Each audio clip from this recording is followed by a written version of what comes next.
HDM1, if you look up, you see it's on top in the big one. Yeah. When it pulls it up there, it's just showing the recording up there. So we're learning this studio. It's brand new, dude. Like yesterday, none of this was here. Were you just like, hey, we're going to just launch a podcast studio in the back? So we started with the Worldwide Weenie Tour.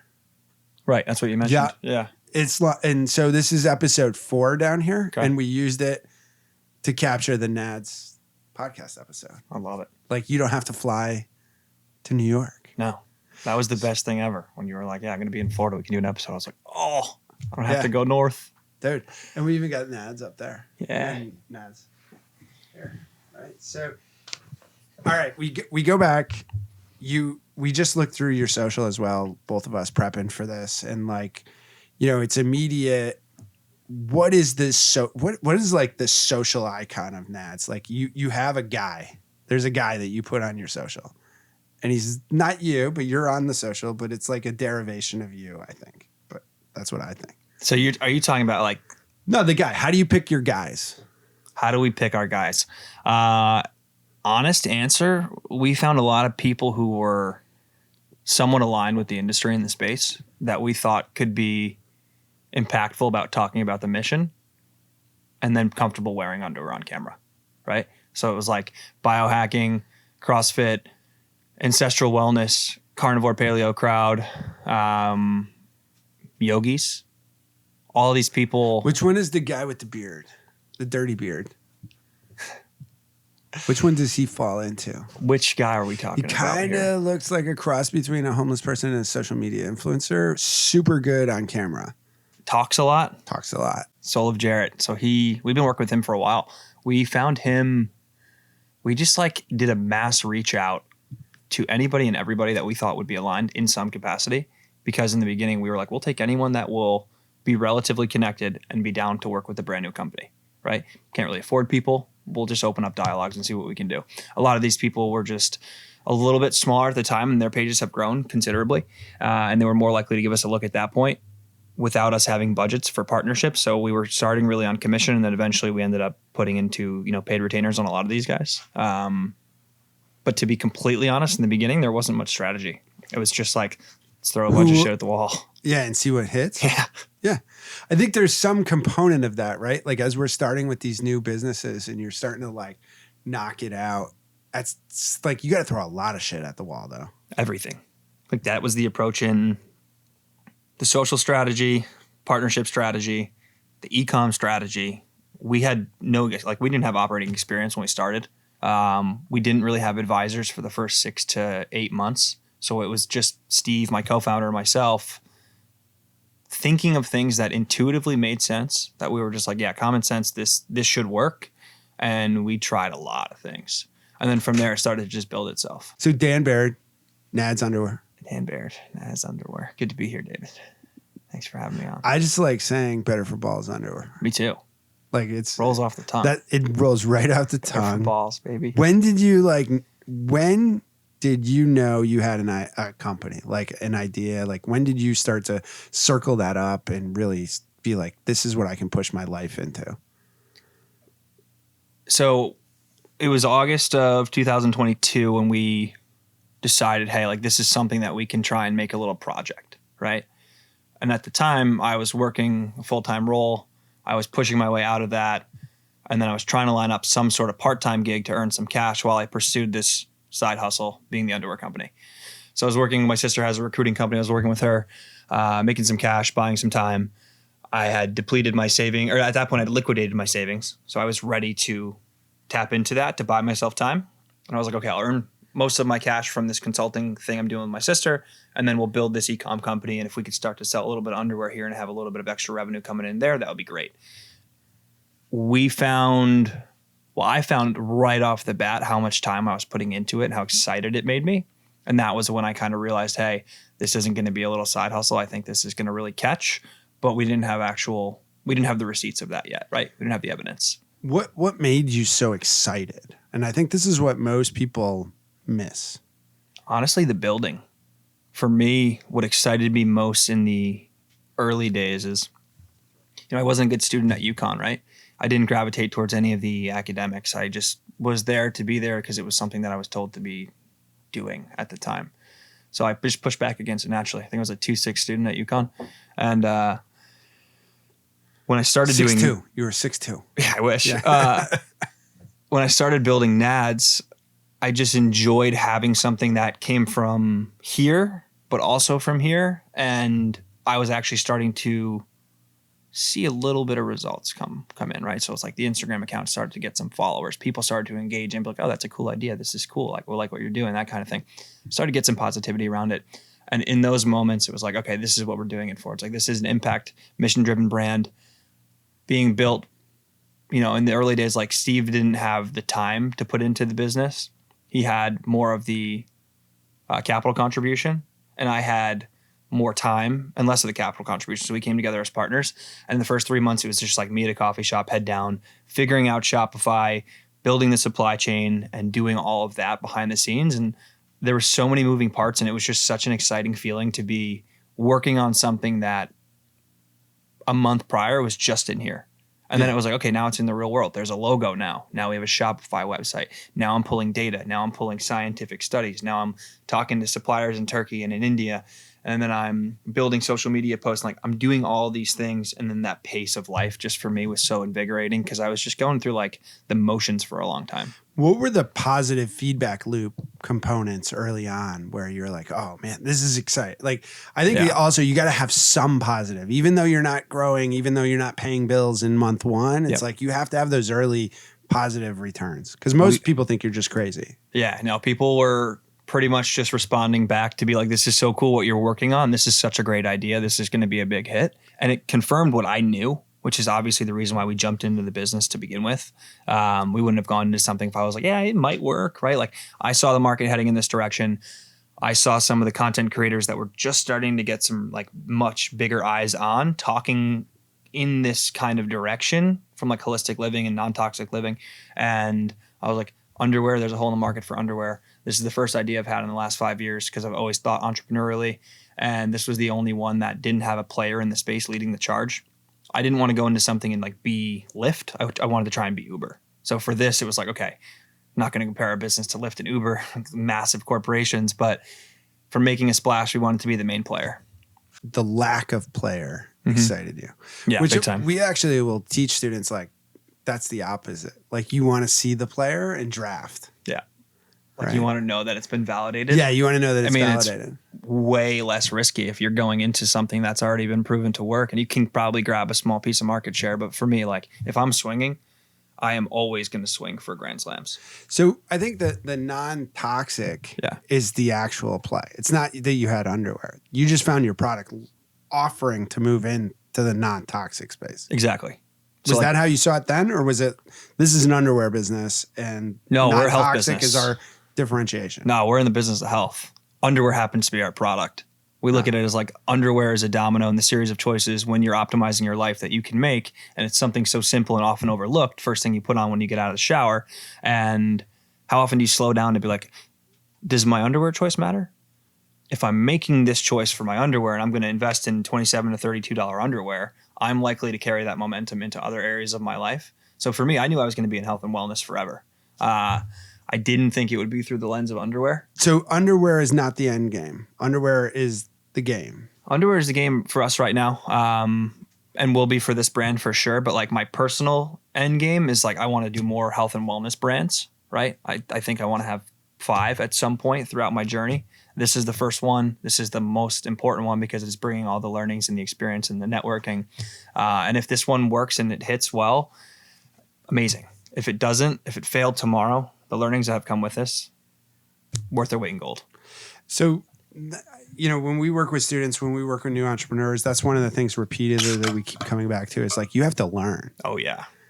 And like, they all think the problem is money. Like, I don't have access to enough capital. I don't have an access to enough. It's like, I could give, like, you could get capital. You just fuck it up. Yeah. Like, what are you going to do with the money? Learn. You know how to spend it? Right. And so that's where we got to on the e-com and the D2C with actual products and supply chain. Is like, you can learn the whole startup game off of this. Yes. At reduced risk, mitigated risk, with still keeping massive upside. Mm-hmm.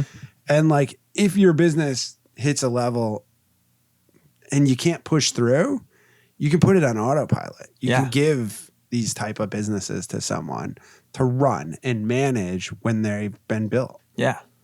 The infrastructure is pretty plug and play for most e-com businesses, right? There are obviously nuances to each individual business, and there are things that make them their own little digital infrastructure, different from other ones. But for the most part, you learn how to build and scale an e-com business in 2024.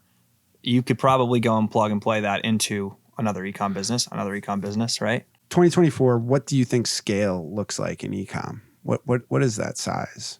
Meaning, at what point is it? Yeah, what point is it a full business versus something you're trying? When does it go from like idea to business to to then scaling it up? Yeah. I looked at it originally like when we were in year one. My goal for year one was like, how do we get this thing to a run rate of 1 million per year? So you need $83,333.33 per month, right? To get that to a 7-figure annual run rate. So once is that a business 7 figures? I think you have a business if you're doing, 25. It just depends on what your intentions are. It depends on what your goals are. So if you're doing 10K a month and you're taking out 3K of that and you're taking that for yourself and like, that's a little side hustle. That's a side gig. That's a business, but it's a side. Okay, yeah. It's a smaller business, right? If I'm looking at e-com and I'm putting my personal opinion here into the world, 15 mil to 30 mil per year, that's the sweet spot, right? Because it becomes a business that you can probably still be pretty entrepreneurial and pretty founder-led. Past that point, I feel like it becomes a little bit more of a different beast. A company, the cost of buying customers becomes really, really real. It becomes different. Like running that business becomes different. I mean, we're scaling now and our team is at 8 people now. A year ago, we were at 3. And it's changed a lot. Are those full-time or are they contract? The full-time team is, that's who I would pretty much consider like the full-time team. Okay. Yeah, and then we have contractors. Those are NADS people. Like when you think of like it. If I think of like who's the NADS people. team, like there's 8 people. Okay. Some of them aren't 40 hours a week full-time. Some of them are 20 hours a week, right? But like that's our core team. And it started with me and that guy on screen, Steve, just my lifelong best bud. We were just like, all right, let's Is he from Wilton too? Yeah. Did he go to UConn? His parents did. He did not. He went to UVM. Oh, yeah. Skier. Yeah. Nasty skier. Yeah, double backflip skier. Anyone from Connecticut that's at UVM, we kind of forgive that. Like you can still be a Husky fan because like we know why you're there. Yeah. Weed and skiing. Right. That's it. Steve's gonna watch this and be like, "That is why I was there." Like you're 17, you live in Wilton. It's like go to UConn or go ski. Exactly. Yeah. No, and like some of our biggest fans and biggest supporters followed that same path to UVM. Yeah, that's it. Like they should just like go to honesty and advertising. Like come here and ski. Yep. And occasionally go to school. Right. Smoke a lot of weed. Smoke a lot. Good weed back in the day. Now it's ubiquitous. But what's interesting is like the 0 to 1 phase of like getting from 0 to 100K a month in revenue has an entirely different set of challenges than going from 100K up to 1 million K a month in revenue. And that jump, I feel like going from 100K to 500K a month in revenue, you're just pulling that same lever and you're just pulling it harder. Right. 0 to 100. You're like looking at all these levers and you're like, oh my God, which one of these are we going to pull? So you start to pull all of them. And then you're like, okay, this one started to work a little bit. So you lean into that one a little bit more, but you can't neglect these other ones because these ones will start to impact these ones. And that's what I call like the digital infrastructure. You're figuring out which pieces of that are worth your time and your capital to actually keep pulling them. And then you'll neglect some of them. You put them on the back burner because they're not working right now. And when you're a bootstrapped company, you can't afford to just like pull those harder thinking maybe they'll work because every dollar matters. And that's the other piece of this thing is when you're growing a business in the early days, we opted not to raise outside capital because we wanted to learn the hard way and really know how to stretch the dollar. And there are some things that we invested in early on, which was us learning the hard way of how not to do that. Like just swiping the card because we were able to at the time. And it was like, okay, well now we're 10K in the hole and that was a 10K burn. That 10K was all we had for that marketing initiative. So it's like, now we got to get scrappy. That's when I started going on camera. That's when we were like, all right, let's get a local videographer instead of paying these creative companies to make our stuff. When you first went on camera? Like I didn't see you when you first went on. I see you now and I know you're good now. Honest answer? Yeah. Okay. Yeah. Just felt it. Yeah. It was one of those things where I was just authentically being on camera talking about this. And like, I've always had that little bit of a Jim Carrey-esque approach where I'm like snapping a camera mode. I'm like, you still wearing polyester underwear? You might as well set your nuts on fire. And I would like throw the underwear and be like, introducing nads. Like even in this moment right now, I can snap into that real quick and be the animated version. Okay. But then we also kind of learned that balance of like, all right, here's the animated version, which I can just kind of tap into naturally and always have been able to do that. The part that I actually struggle with more was this kind of stuff because I had imposter syndrome of like, do I even have a seat at this table? Like, should I even be there talking about e-com? And like in the beginning, we were like this little scrappy, fast growth company. And I was like timid and I didn't think what I had to say mattered. I didn't think it was legit because I didn't have that stack of evidence yet. So I hear it on e-com. Yeah. But on health, were you able to intellectually go into health, right? Or was that also a little... No, so fear? For me, I think that's like a 50-50 for me. So I've been playing this health game for a long time. I've been doing functional labs for 6 or 7 years, long before functional medicine was even talked about in social media. Been making pro-hormone choices for the length of that time, trying to get my system operating as efficiently as I can. And like that was just out of personal preference. That wasn't like I saw gurus on Instagram telling me to do this, so I went and looked into it. I was like, I don't feel great. I want to figure out what's going on. Let me go and spend a little bit more money to work with a doctor who's actually going to look at what's going on underneath the surface. So because of that, I became a student of the game there. And so it's been a personal thing for me for a long time. And then I was able to leverage that into my experience with NADS. Did I know a lot about textiles when we started this company? No. So like learning the nuance of that. Right. There was a learning curve there. But you learn that so much faster building a company than you do studying. Oh yeah. Application. Yeah. Learn through doing.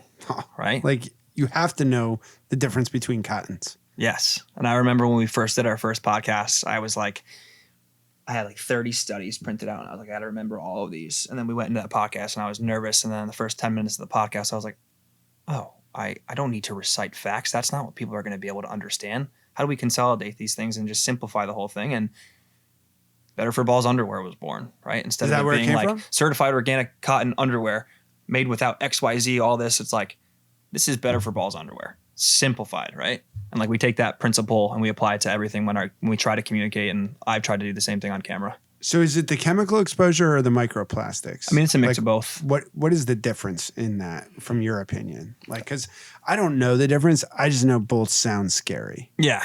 I mean, they're problematic in their own ways, right? So if you're wearing 100% synthetic microplastic laden underwear, the shedding from that can go right into your skin and you can absorb that microplastic into your skin. So like that's problem A.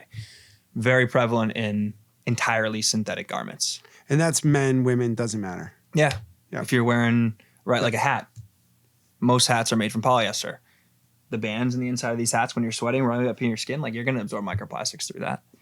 And then the additional layer is, well, what kind of toxins and chemicals are used in the fabric manufacturing? Whether it's conventional cotton, which can be laden with pesticides and toxins like that, because when they spray these crops, they actually stay in the materials all the way up until final garment. Yeah. And then there's obviously the synthetic materials, which are synthetic and toxic by definition. Yes, right. They're made from petrochemicals, treated with harsh chemicals along the way, formaldehyde, BPA. The list goes on. These are endocrine disruptors. We absorb them through skin contact. These chemicals don't come out in conventional wash cycles. So you start to solve these problems. You come up with Better for Balls underwear. Fantastic slogan. Awesome to say. Causes everybody to laugh, but also immediately understand what you're talking about. Yeah. Immediately. Yep. What percentage of customers are women at this point? Is it real? 12. There you go. So women are asking you for your Better for Balls underwear product.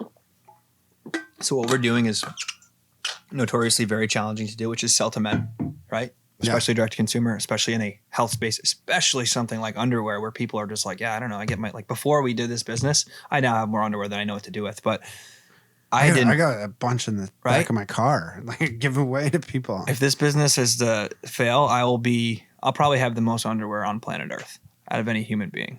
I hope it doesn't happen, but I didn't buy underwear for myself almost ever. I just had underwear. I don't even know how old it was, like a decade old, and like it wasn't falling apart by any means. Like some of the styles that had fallen apart, obviously I threw them out. Away. Yeah, and you just grab another pack, and it was like you don't think about it. So selling to men is challenging, but what we're finding is that the rise of the conscious consumer, men are way more open to this. So I'm super easy. So it's all about the band. the waistband and the underwear, I buy underwear. I think it was Mack Weldon, maybe. One of them, the band, I was like, all right, that's it. Yeah. The pair I bought before that had gone out of business. Or I couldn't find the band with their brand. So then I found that, switched over, and then I found Nads. But like something like that, case in point, you find something you like and you just stick to it. Just buy it.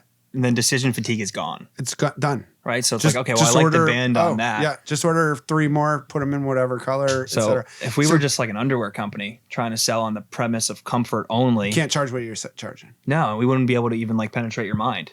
No. We'd be like, okay, I'm not going to give you the time of day. I already got my underwear. I like my band. Tommy John or whoever, like a couple of those brands started trying to chase Mack Weldon, right? Yeah. And I'm like, like, why would I switch? It's $10 more. You already had your mind made up. I looked, and I was like, yeah. You can't move me. Then you bring the value proposition. Hit me a few times on Instagram. Found out we knew you. Mm-hmm. Bought 2 pairs. It was like, all right, this works. And then that's really then the conversation starts, and we met and all of that, and it morphed from there. I probably have it. I bought 6 pairs plus 2 were bought for me. So I probably have 8 that I bought. Plus I needed a pair one time of these boxers because I don't wear boxers. So I would never have bought boxers. You would only wear the briefs. I would only wear the briefs. Yeah. I'm wearing the boxers right now. I wore them. I tried them for the first time a couple of weeks ago. A couple months ago at this point. And it was like, oh, this is a different experience. Pleasantly surprised. This is very pleasantly surprised. It's like I haven't worn boxers in 10 years easy. Yeah. Well, I mean, think about it. Like most boxers have that really thin, scratchy cotton material. It won't touch. Right? Yes. I mean, this is like your favorite t-shirt material. Right. And you're wearing it as a loose fitting garment down below. And to answer your question, we get 10 to 12% of ladies buying mostly seasonally in gifting season for their men, for the loved ones in their lives, but they also buy them the boxers specifically for sleep shorts for themselves. So we're a men's underwear company, but ladies are buying them, and we gift to ladies to be like, you should sleep in these. Like you should wear these for pajamas. I do too. So when they come in on the show, the first thing is like, do you have a husband, boyfriend, whatever you want? No. Okay. Here's a pair of boxers for you. They're for sleeping. Yeah, exactly. And like I said, you can't say it and not give it to them because they'll be waiting for it. Yeah. So there's something magic to the component. I think a lot of it is timing. You're right. I think you got in the right wave. Yeah. Like the rising tide rises all ships. Yeah. Now you put a premium product that people want to buy. Yeah. Like, and that's where I get to. It's like, oh, well, I need to replace these underwear. So you started with like, okay, you get 2, and then you start. If you got to go pay $300 for 8 pairs or whatever the number is, it's like, oh, that's a big step. So you start replacing. Yeah. You just chip away. And so are you seeing the lifetime value of the customers? Do you think it's a thing you can just keep growing almost as long as you keep providing product choices that excite them? Yeah, that's a good question. So typically what happens is most people will come to the website and they'll buy between 4 and 5 pairs. Really? Yep. As their first purchase. So from a unit economics perspective, that's great. That is great. Very favorable. You've made your money. So we're good there. Yeah. And then typically what happens is within... That's amazing. Like if you back it up, and I thought it'd be 1 to 2 pairs. Yeah, 2 pairs is what I would 4 to 5. And like if you asked me to guess, it's consistently held from launch to now. Wow. Yeah. And we work on ways to try and like improve that, right? We see people come back usually like each month. It's about, 20% or so is a repeat customer rate. And they're coming back for 2 to 3 pairs. Wow. So lifetime those are great numbers. Yeah, it's been good. Lifetime value long term, we don't know yet because it's still so early. Like we've really been selling since March of 2023. Right. So you only have a year. We don't even have like 2 full years yet. We're getting there. But even within that, like what is the actual lifespan of a customer? Like what is the lifetime value? We don't really know yet. But with this right now, there will be a cap for how many pairs of underwear a guy needs, right? And like organic cotton underwear, like the briefs, you'll probably run into more problems with the briefs than you would with the boxers because of that compression and because the wear and tear that happens naturally, like on the bottom side of briefs, especially if you're an active guy. So you might need to replace those more often. But the boxers really they're not going to really have integrity issues ever. So they're going to last a long time. And then I would say... that's good but bad. Say again? Good but bad. Exactly. Yeah. Good for product, bad but for more business from, individual customers. But right now we're still so early to where like mass customer acquisition is the focus. So yeah, I mean, but you go good but bad. Good if I only ever sell underwear. Yep. Or bad if I only sell underwear. Yeah. Great if I move into t-shirts. Something like that. Move into socks. Yep. Like so there's a lot of upsell potential down the line. Move into sweats. Trying to find the balance between too soon and like trying to go deeper before we go wider. What is that time frame? And that's been a question we've had since we started. We wanted to do shirts and pants early. And we were like, we haven't even come close to scratching the surface of what we can do. Just creates inventory. Yeah. Right. And all your cash is in the warehouse. Yeah. Right. If you can't move it.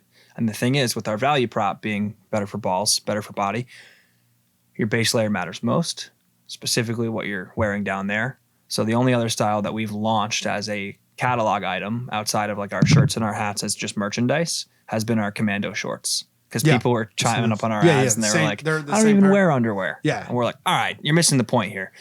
Now we got organic cotton shorts. For you. For the people who don't want to wear underwear, organic cotton shorts, call them the commando so you can safely go commando in them.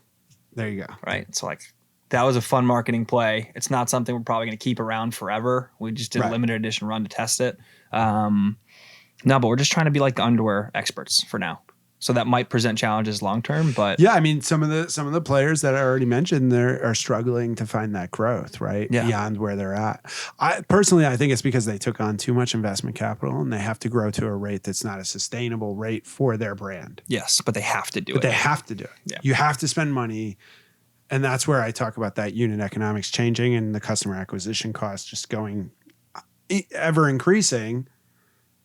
And it's like, you're just trying to like grab as much as you but can. What if you were just person? Yeah. What if you were the best underwear brand in the world? I mean, it might get to a point like depending on the individual brand, like what you just said, is super interesting because you might find that you launch a company. Let's say you're a chapstick company, right? It's a better for you chapstick, whatever it is.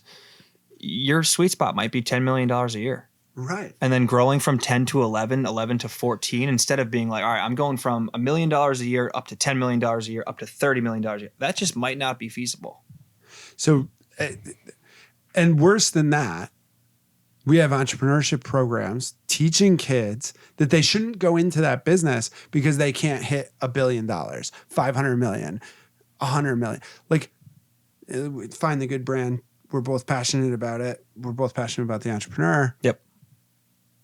What if it's a 15 million? Like he got turned down from every entrepreneurship competition because it's not a $1 billion brand. Yeah. What are you doing? You're just making sweatshirts and putting words on it. What's wrong with having a $15 million brand or a $1 million brand? He's 23 years old. Like it's a 7-figure brand. I love the brand. And so it's like he built a 7-figure brand. I just ordered another sweatshirt yesterday. I keep hitting him up. I'm like, when are these hats going to be on the website? When are these hats going to be on the website? He's dealing with the issue of being alone. And that's the hardest part of this whole journey is if you're a solopreneur, you don't hear about, you damn near never hear about successful solopreneurs. It is the hardest thing to do. And it's not even because of the workload you have to shoulder. The biggest piece of it, in my opinion, is you don't have the ability to energy transfer. If you're stuck in the negative and you can't share that with somebody, your partner, if you have a partner, can be like, dude, it's not that big of a deal. Like, let me help you solve it. And then you're like, oh, you're right. It's not that big of a deal. But the moment you're alone in that situation, you're going to ruminate on it. And you'll be like, I don't know how to get out of my way on this problem. And you're going to keep going. And that negative momentum will only get more negative momentum. And then when you're stacking wins, if you're like, dude, we just sold our first 2,000 pairs of underwear. We were working for 6 months to make it happen. Let's fucking celebrate. And then you do. And then you're like, let's keep this winning momentum moving. You've got 2 people. Yeah, you can do that. It's the most contagious thing on earth. By yourself, you can't because you take a second to celebrate and all the momentum. And like, even if you call your mom and you're like, oh, mom, we just had this happen. She doesn't know what goes on in the trenches. Like, she's not in the foxhole with you there working. Sharing that with somebody. And that's the biggest thing is like equity usually is a reason why a lot of people don't want to have partners. Equity is essentially it literally is worth nothing when you start. I had the conversation yesterday. Like, I want you to take 5% of my company. You're investing over here. I'm going to get paid. Yep. Pay me. Take 5% of my company. Yeah. Pay me for this work. And I'm going to give you this. So you're not mad when I do this over here. You're actually part of it. You're incentivized to help. Right. When there's things that we do together, great. But like, if we're not doing it together, you're still a part of it. Yeah. I want you a part of it. Why? 5% of 0 is 0. Yep. It's like such simple equation, but people can't get past that. No, it's because they're only thinking about if it hits really big. Right. But they have no idea. Usually they have no idea what it takes for it to hit really big. Which is getting people to partner with you on the journey. We had 2 co-founders. It was Steve and myself, and then John, who is actually our CMO now, who just moved down here to West Palm. He is our CM. He started as our paid media buyer and quickly like bled for the brand and went all in with us. Now he's our CMO. He's a UConn grad too.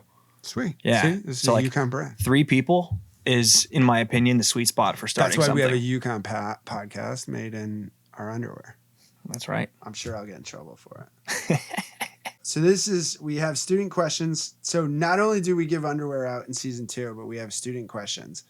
And she is a student at UConn. We'll put it in the video, but like. I did.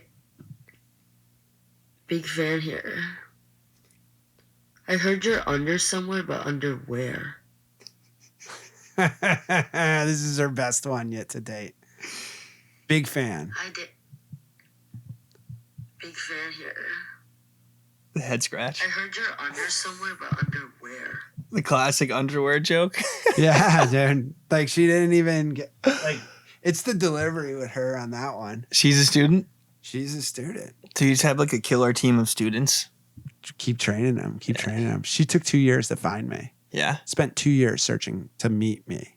Took a job at Worth Institute just to meet me. And she's like, well, will I meet David? And they're like, probably not. Now she's in the network. So like she's working through, like, there's got to be a filter. Yeah.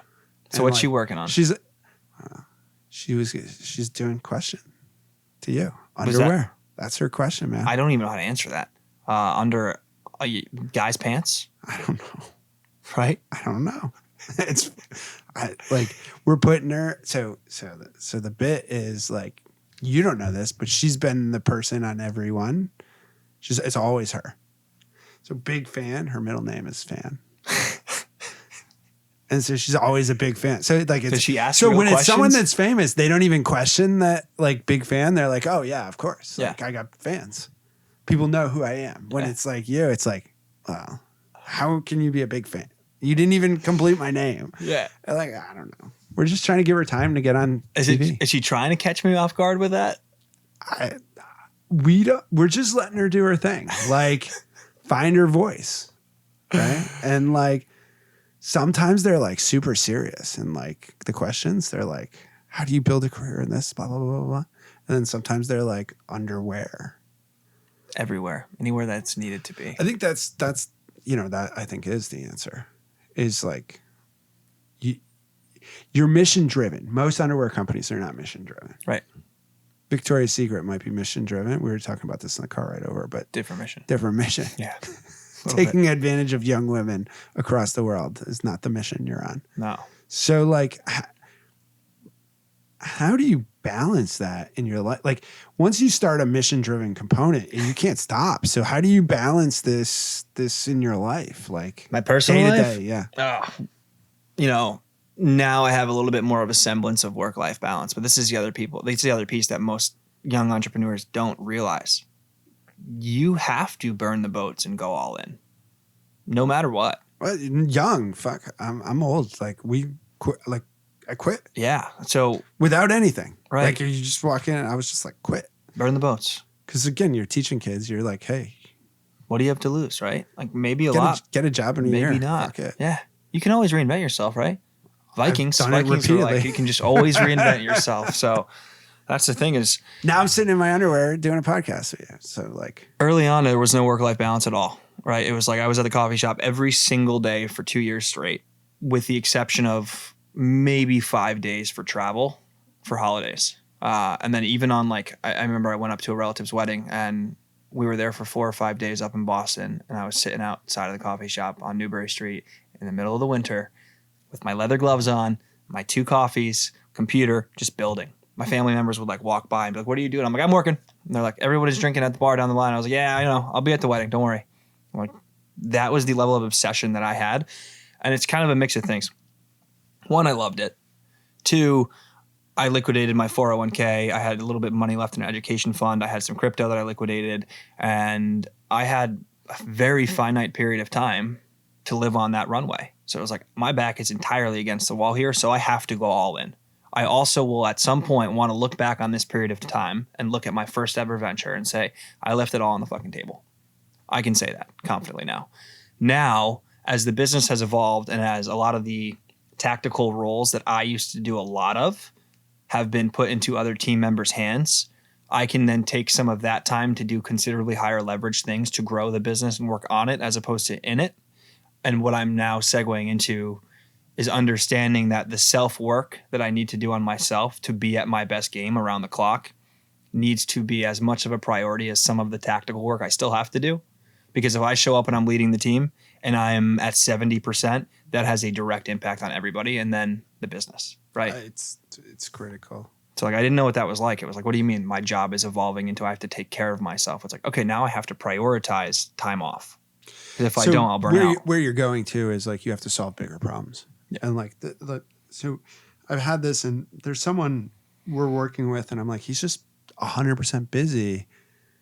He doesn't have time to ever reflect, think, strategize. Yeah. It's just like, oh, I need something. Like, what are my KPIs? Like, I don't know the KPIs on this. I can't do it because like doesn't have time to think. Mm-hmm.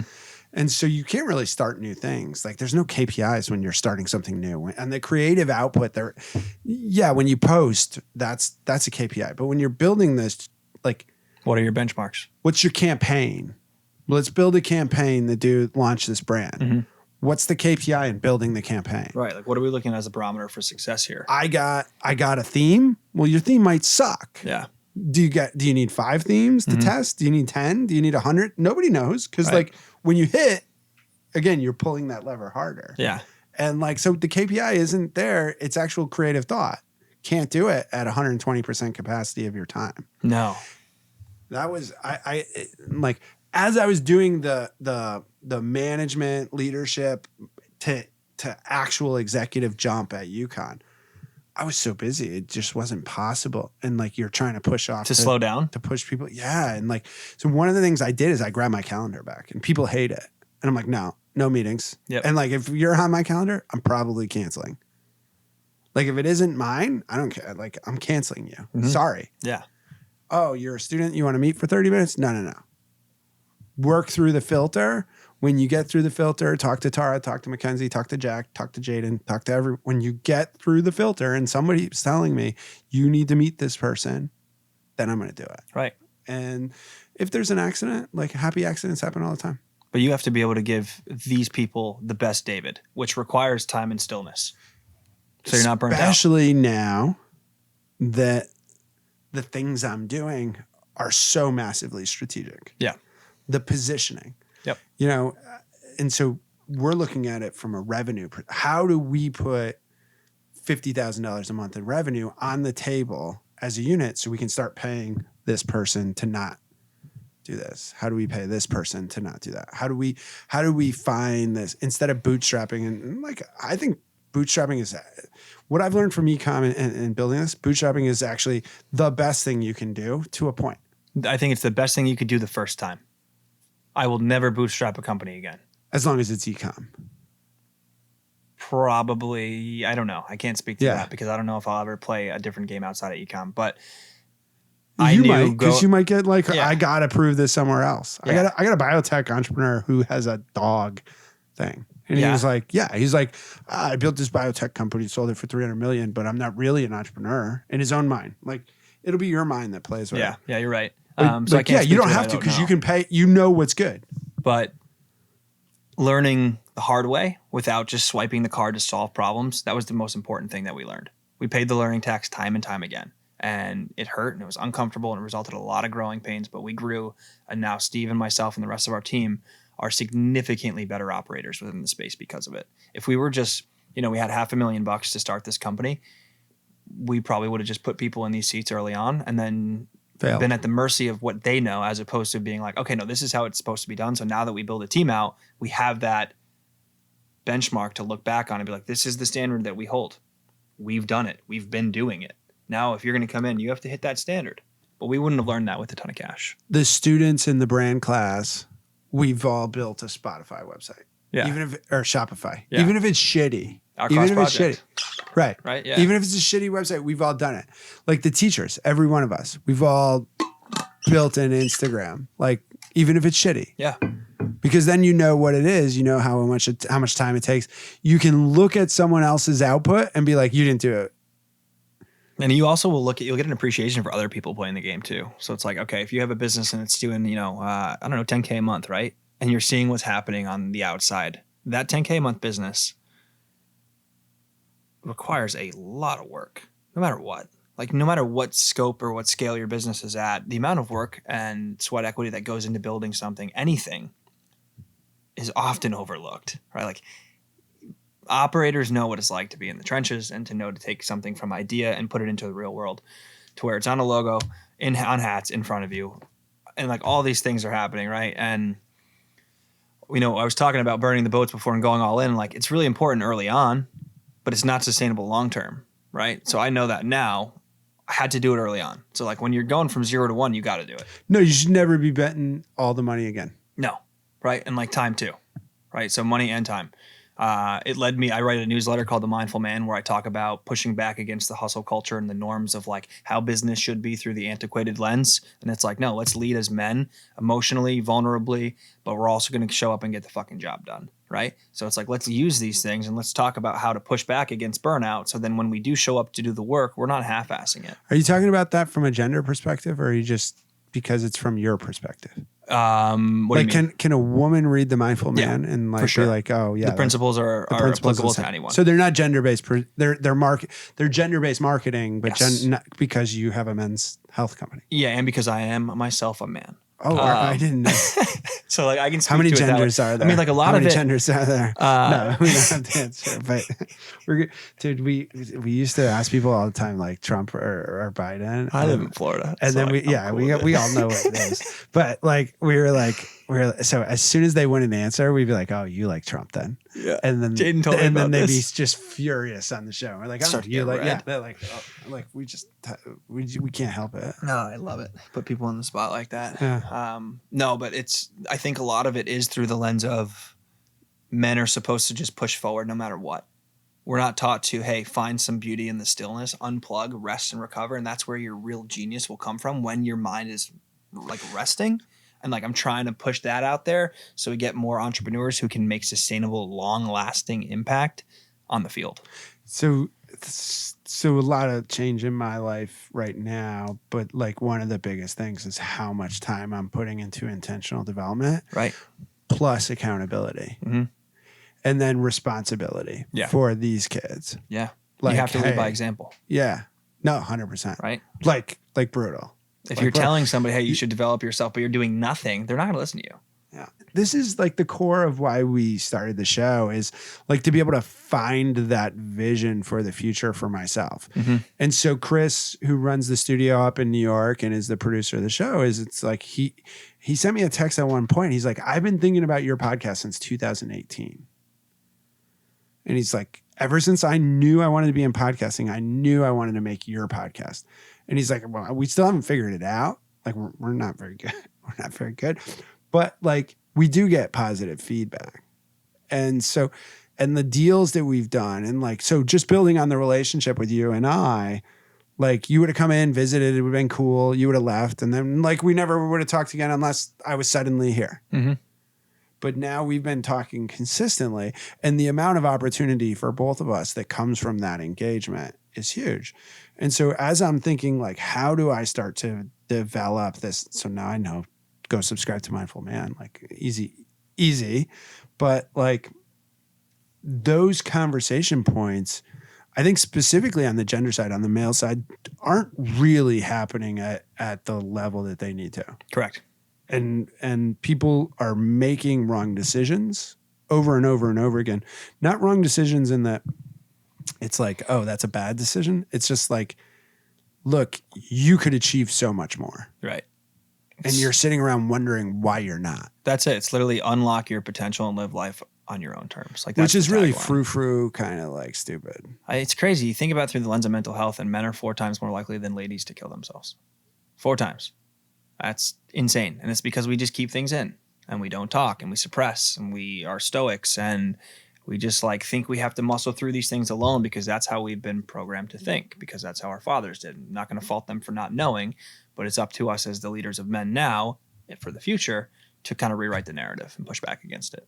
What's your favorite thing to do besides building nads? Personally, Yeah.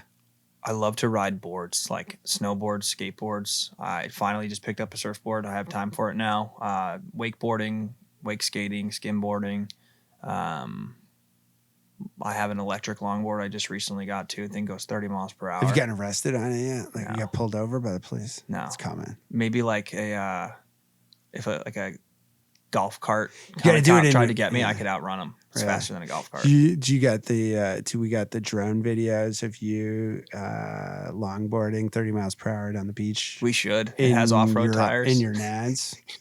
Not on the beach. It's on the agenda. On the thing. On A1A on Yeah. the trail next to it. That, and then I play my guitar when I need to unplug and chill. Like, I'm not very good at it, but I enjoy it. I spend a lot of time with my dog, and I love to cook. And I like to write. So like, Well, that's good because you got a newsletter. yeah, It would suck if you had a Consolidation of newsletter thought. and didn't like to write. exactly. I've been trying to write. I'm getting there. So I send the stuff to my ghostwriter and to my business partner, and I've been trying to get into it. And it's like it's the and then I have a journal that I'm keeping like relatively good, and it's like every journal entry now is like I can't drive myself to do the writing I need to do, and I need 20, 30 minutes a day just to get into the habit so I can do it's like meditation, right? You can't meditate for 20 minutes if you're not meditating for 5 minutes. Mm-hmm. You have to start somewhere. Right. You have to start somewhere. So I'm like, all right, I know this, I know best practices, but they all want a book, and it's like nobody reads books. I read books. Yeah. I read a lot of books. Somebody went in my office the other day, and they literally the first thing they said was, "Holy books!" Yeah. And I just like, it's a lost art. How many lies do we tell ourselves that stop us from doing the things we should be doing? That's a great question. Nobody reads books. Yeah, I should have my 4th or 5th book out, like on the life I've lived. I think that's where a lot of my confidence stemmed from finally taking action on the things that I knew I should be doing and actually living those things. So there are still obviously things that I need to start doing more or doing in general. But my push to start NADS originally was, I have this grandiose vision for my future, and none of my input is matching that desired output. We got one question for you, and then you can ask any question you want, and I'll answer it as honestly as I can. All right. Not as honestly as I can, as honestly as I, with all honesty, which sometimes it catches me in a bad spot. But what is that thing right now that you should be doing that you're not doing? That's a great question. I'm probably not prioritizing my time off the way I need to be right now. And I'm not saying no as much as I should be. That's a tough one. That's the hardest thing. Givers and Takers, the core fundamental to Givers and Takers book by Adam Grant. It's a good book. Yeah. Easy concept. You have to take to be able to give. That I think is the hardest. For someone that's a giver, that's the hardest component, is like you have to say no, you have to take, you have to ask for things for yourself, or you run out of things to give. I agree with that. Me too. I agree with that. And I'm unlearning a lot of bad habits that were required in the early days of building. So like less tactical, more working on than in the business. And like for me, this has been the hardest learning curve. When you give someone that's not you something to do, they don't do it as well, and this is your underwear company. Yeah, I just also like it. Like I enjoy some of the tactical. And so like I know the business needs me to stop doing the tactical in some regards and step into oversight. But I'm like, damn it, I love So you doing need to some of find a that place stuff. where you can exercise the tactical component while also getting the feel for it, but also accepting that you're giving up all the other tactical. Yeah, and I also need to take a lot of the administrative things out of my hands. So like I have an assistant starting next week. Yeah. And that's Dude, me taking have my you ever time had an back. assistant? No. I'm I'm 28. I never thought I would have it at learning the 28. assistant is one of the biggest openings. That's where my whole career started, was when I'm I got an pumped. assistant. Yeah. Like, everything before that was shit. Well, it goes back to what we were talking about before. Is like going from 0 to 1. You can muscle a brand to $1 million a month. You can muscle a brand to 15 million a year. Your entire career you can make on just hard work and being present. Yeah. You can get to the 1%. You can't get to the 0.1%. Exactly. Like where that's the table stakes to get into the best game. Yeah. But to really break through and become a player, it's like now you got to add a whole bunch of things, and it's a holistic. So it's like you can kind of just get yourself to that situation by brute force. But then once you're there, getting to the next level, you can't do it that way. You have to try and find a way to like operate with grace and poise and be higher leverage and strategic. If I figure it out, I'll let you know. Yeah, exactly. We'll be ready. So you got any questions before we sign off? Thanks for coming. Thank you. Yeah, thanks for having me. Always good chatting. What are you seeing in the market that you're most excited about from an opportunities perspective? Opportunities. I think right now, cash flow, macroeconomics. Right now is the opportunity to drive cash flow businesses to a point where you can build successful components. I think there's a economic reckoning coming. We're going from like one of the least pro-business environments and governments in America to one of the most. There will be a whole set of complications from that transition. Yeah. And that will cause a significant negative side to it. How it gets managed, that's another piece. But like putting cash on the table right now is the time to raise cash if you're raising it, but also to raise revenue and to invest in those points at a unit economics that allows you to build your cash reserves, not expend them. Yeah. So you shouldn't be reducing cash. You should be using it and finding tactically and strategically ways to build your cash reserves. And that's the biggest opportunity. And why do I say that? Because in 18 to 36 months, maybe a little bit longer than that, the ability to buy significantly amazing assets are going to be on the table for people in great cash positions. So they have to be able to capitalize on it. So you right now, the opportunity is get yourself in a position with a foundation and cash to be able to exercise. And that's everything I'm thinking about. So in your opinion, if you were to have a lump sum of cash right now on the table, would you go and take that and start something net new, or would you go and buy an asset that's already been built? And buy. Really? Yep. Build nothing right now. Buy. Now you have an asset, so you can invest in an existing asset that's producing cash to the extent that the unit economics stay positive, without a doubt. That's a great investment right now. Anything that drives more cash into the pile is what I'm thinking. Now I've been wrong before on these, but like this bet is a matter of time. So they're going to juice the economy with this pro-business environment. Things are going to be really good, really flush. And then there's a negative ramification. We need some deflation. We're not going to have deflation based on policy, right? Prices aren't going to come down from policy. They're going to go up from policy.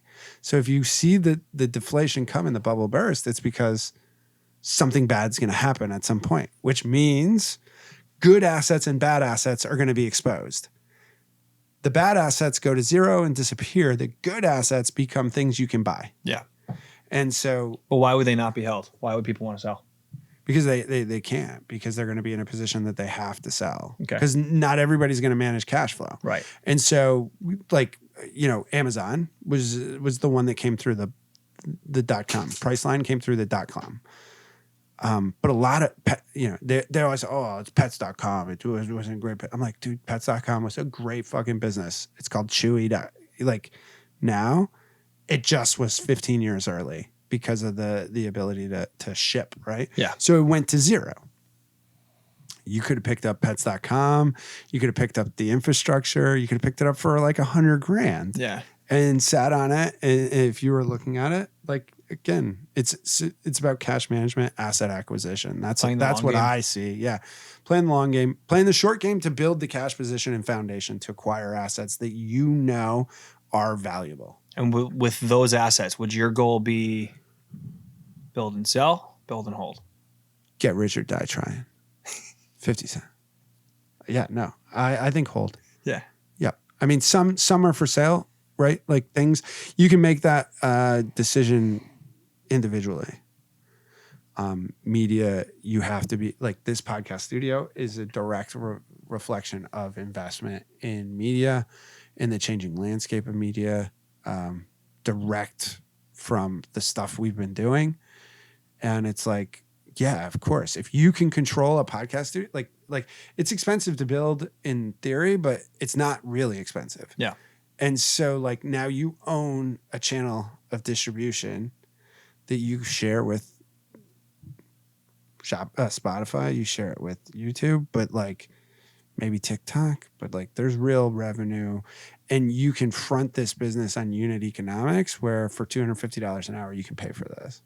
And how do you buy these assets? Let's say you had 3, right? These teams that are currently in those assets, you keep them running? If they're good. Yeah. Yeah, you got to If look not, at you it. staff If not, them. you staff them. Yeah. Right? And you're And just I mean- oversight and coaching. Yeah, you focus in areas where you can move the needle. Yep. You know, but yeah, that's the general take. I think real estate, at some point, you got to move into real estate. Right now is not the best part. Yeah. Like now's the worst time to move into real estate. So let that macro thing settle. We just doubled real estate prices in 3 years. Usually it takes 9. Yeah. Something's going to happen. Not surprised. Right. Like there's a down. And then again, those in strong cash positions are going to be able to buy usable real estate assets that create more cash. At the right time. That's at the right time. Yeah, and that that's makes how I sense. see it. So thanks for coming in, man. This Thanks, was David. awesome. It's awesome to have you as the only sponsor and the first sponsor. But also Better Football's underwear. Nadsunder.com. We'd be saying it anyway. Yeah, right. Just to see what people do. I love it. Dude, thank you.